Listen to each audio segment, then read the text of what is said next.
Oh, they have the internet on computers now. Homer, Bill Gates is here. Bill Gates? Billionaire computer nerd Bill Gates? Oh my god, oh my god. Get out of sight, Marge. I don't want this to look like a two-bit operation. Mr. Simpson? You don't look so rich. Don't let the haircut fool you. I'm exceedingly wealthy. Get a load of the ball job, Marge. Your internet ad was brought to my attention, but I can't figure out what, if anything, CompuGlobal Hyper MegaNet does. So rather than risk competing with you, I've decided simply to buy you out. This is it, Marge. I poured my heart and soul into this business, and now it's finally paying off. We're rich, richer than astronauts. Homer, quiet. You'll queer the deal. Oh, right. I reluctantly accept your proposal. Well, everyone always does. Buy 'em out, boys.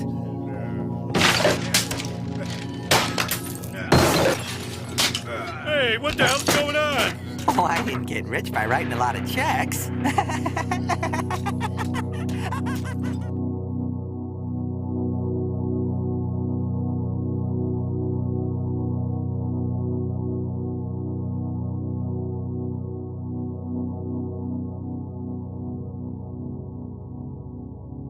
Bill Gates, who's donated billions to improve public health in poor countries and so on, you're saying essentially he's a dictator and he's there not to help, but to make people poorer, more dependent. Well, Bill Gates is actually continuing the work of Monsanto. When Bill Gates pours money into Africa for feeding the poor in Africa and preventing famine, what's he doing? He's pushing the failed green revolution, he's pushing chemicals, pushing GMOs, pushing patents, and now pushing new... Knowingly, or he thinks it's a good thing and he may be wrong? Well, it's not the same thing. There's enough evidence of what it does. There are enough letters to him from farmers of Africa, from governments of Africa to say, this is not the way to go. Bill Gates is trying very hard to shift the patenting issue now to digital. So you just take a genomic map and you say, my invention. You don't create a seed. Seed is self-organized, self-making, and evolution in continuity. Just by making a map, a genome, and you have no idea what the seed does. And this is something he's pushing very, very hard. My book records how he financed DivSeek. I've talked about how he's pirated seeds we have saved that tolerates salt and floods. And he says invention. This biopiracy is a bit like Columbus, where Columbus is supposed to have discovered America, when he basically went as a pirate. Why do I call him today's Columbus? Because he's carving out new colonies. Software should have stayed open software. So you say he has a strategy.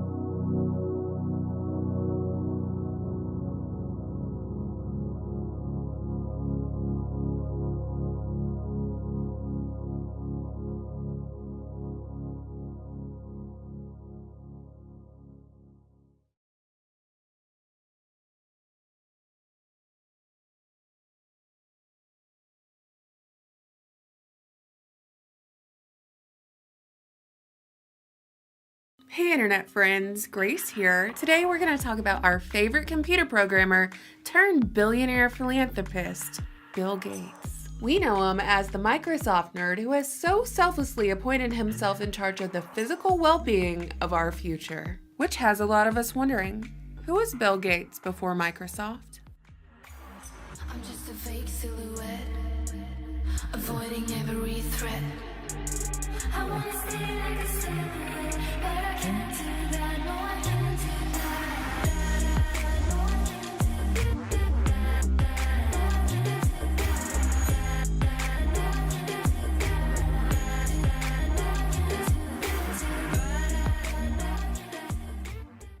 Nicknamed Trey, but formerly known as William Gates III, Bill Gates was born in 1955 in Seattle, Washington, into a family of affluence and power. His father, William Gates II, measuring 6 feet 7 inches tall, was an attorney who co-founded Preston Gates and Ellis, a law firm that had offices across the United States and China. As a man highly involved in politics, William Gates holds quite the laundry list of accolades, as he sat on the board of eugenicist Margaret Sanger's Planned Parenthood before the era of Roe v.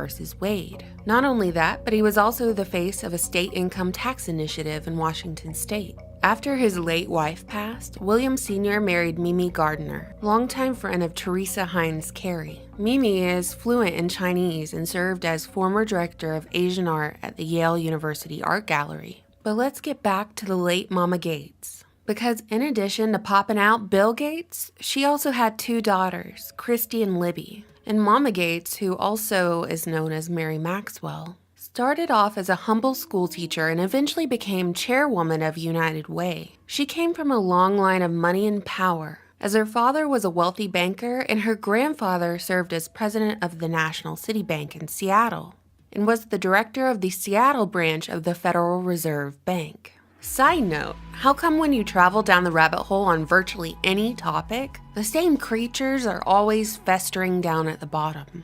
With a bloodline like this, it seems like, for Bill, the path ahead was clear.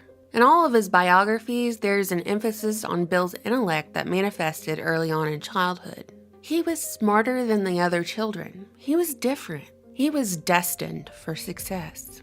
Bill grew up attending the University Congregational Church, which now describes itself as a progressive Protestant church committed to social justice, and an institution that celebrates diversity in religious background, sexual orientation, race, and abilities. Though it seems like the impact of a Christian doctrine was lackluster in Bill's childhood.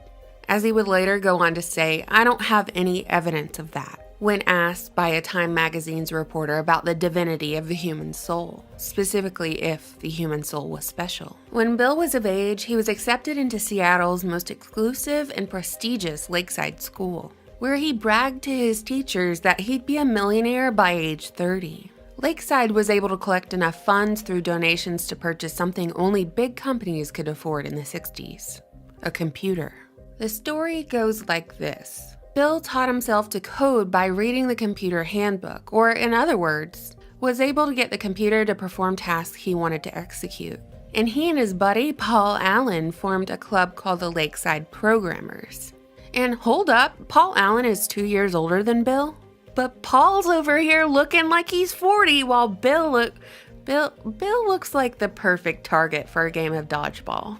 Anyway, somehow the Lakeside Programmers, composed of minors, went on to make business deals with computer corporations during that time, getting paid to find bugs in the software and write computer programs. Bill is credited with making one of the first computer viruses during this time. Maybe this was where he learned that by creating the computer virus, he could profit from its removal.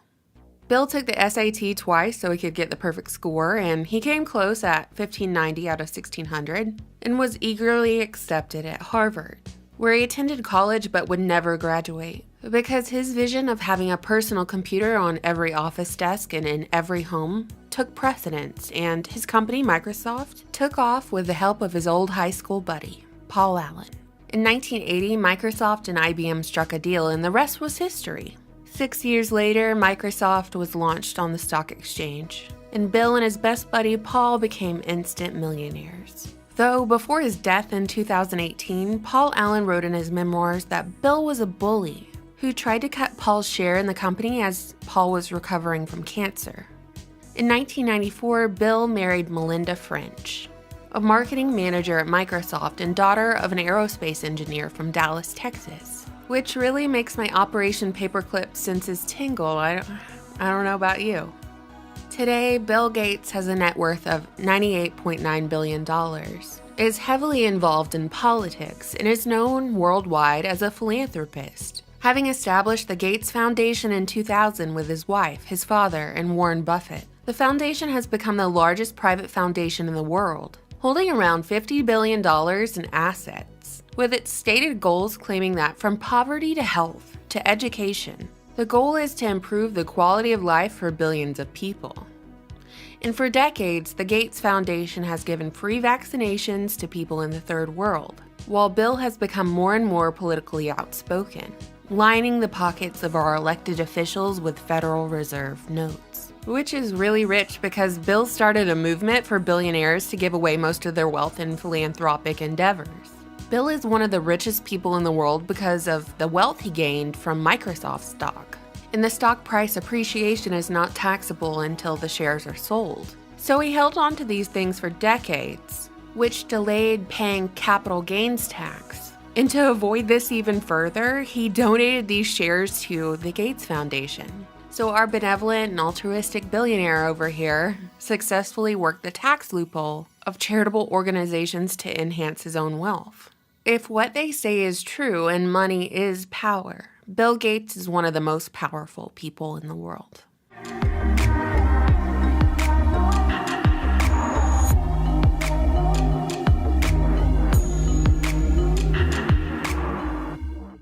So do you think our dearest Google bots and our beloved YouTube employees are still watching, or can we finally talk about what we want to talk about without the algorithm bearing this video 6 feet under the search engines? Listen, I know Bill Gates' impact is an extremely divisive topic. I know some of you watching are people who work in the medical field, and a lot of what Bill does and lobbies for, you see play out in your own workspace. Generally, I find that people either think Bill's whole philanthropy with the Gates Foundation is a benefit to mankind, and his success story is an inspiration to many young entrepreneurs. Or people are like me and would run as fast as you could if you saw Bill or Melinda roll up to your neighborhood. For the former group, I want you to know that I was you, and I believed the same things once. Because mainstream media runs so many feel-good pieces on the Foundation's work. They've successfully framed Bill Gates' life as the tale of the underdog, even though he came from wealth and influence. And to question any of that results in shame from the loudest of voices. So I get it. But the truth is, there's a difference between the treatment and care of someone's physical well-being and the pharmaceutical industry. Big Oil has been Big Pharma since 1874. It all started with the Rockefellers and Standard Oil. And remember, it was Devil Bill who sired oil tycoon John D., who built Standard Oil. And eventually the Rockefeller Foundation, the philanthropic organization that has shaped and funded many aspects of modern medicine. In every official Rockefeller biography, they go on record saying that Devil Bill was known as a bigamist, con artist, and most notably, a snake oil salesman.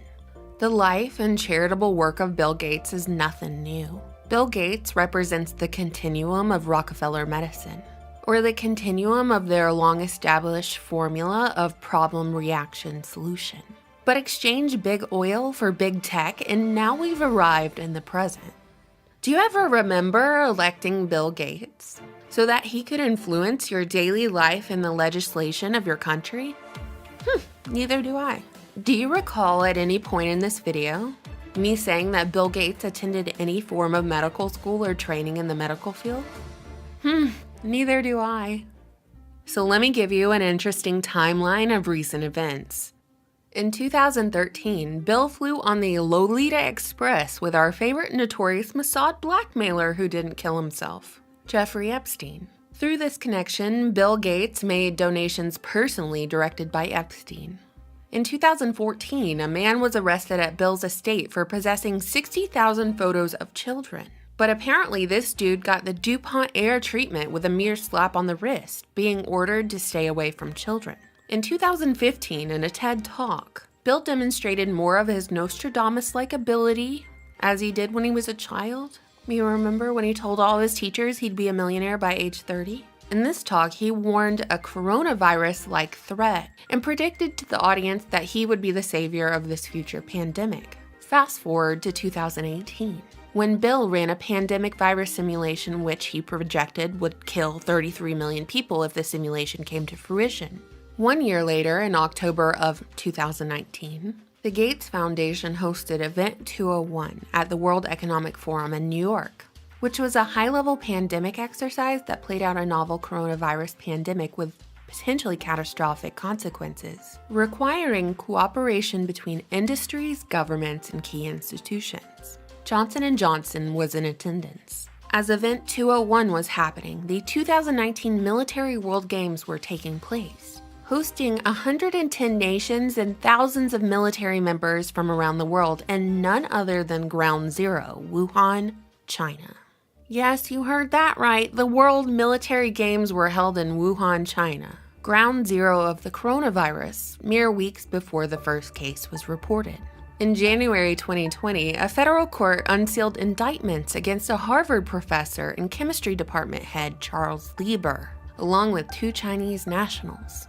Prosecutors said that one of the nationals is a Boston University researcher who was a lieutenant in the People's Liberation Army, and the other was a cancer researcher who attempted to smuggle vials of biological materials in his sock. It was disclosed that Wuhan University paid Lieber $50,000 a month, and he was given over $1.5 million to establish a lab at Wuhan Universities. But don't worry, Snopes told us nothing strange was going on with Lieber, so we could rest easy and go back to being good little sheep.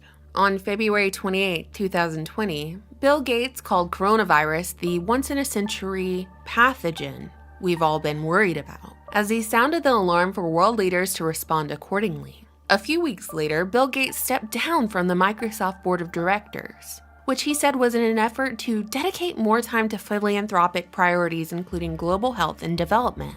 With all of this newfound free time, Bill decided to do an AMA on March 18th, or in other words, a question and answer session on Reddit. In this question and answer session, Bill disclosed his goal of having digital certificates for any and all people to show who has recovered from coronavirus or been tested recently, or if they've received their coronavirus vaccine. Microsoft and MIT have collaborated in developing tattoo markers to show if you've been inoculated. Bill has also been working on the ID 2020 project, which is a digital ID microchip implanted under the skin that, when scanned, would show identification information. It's reported that refugee populations will be the first to receive ID 2020. There's talk of implementing the system in the United States, starting with the homeless population of Austin, Texas. With all the fear surrounding this pandemic, many will not have to be forced to get something as Orwellian as a government microchip. They'll ask for it out of fear. Their consent will be manufactured. But will yours? This is a very slippery slope to social credit scores and not being able to leave your house, unless your microchip is firmly implanted and updated. Announced on March 30th, the United States government has cut deals with Johnson & Johnson, and Gates funded Moderna Incorporated to work on a coronavirus vaccine. Yes, you heard that right, the same Johnson & Johnson that is responsible for cancer-causing baby powder that they knowingly sold for decades. The same Johnson & Johnson that has been sued for billions of dollars for fueling the opioid crisis and pushed good people into an early grave. Yes, that will be our savior, making a rush and experimental vaccine hundreds of millions of people will inject into their bodies out of fear.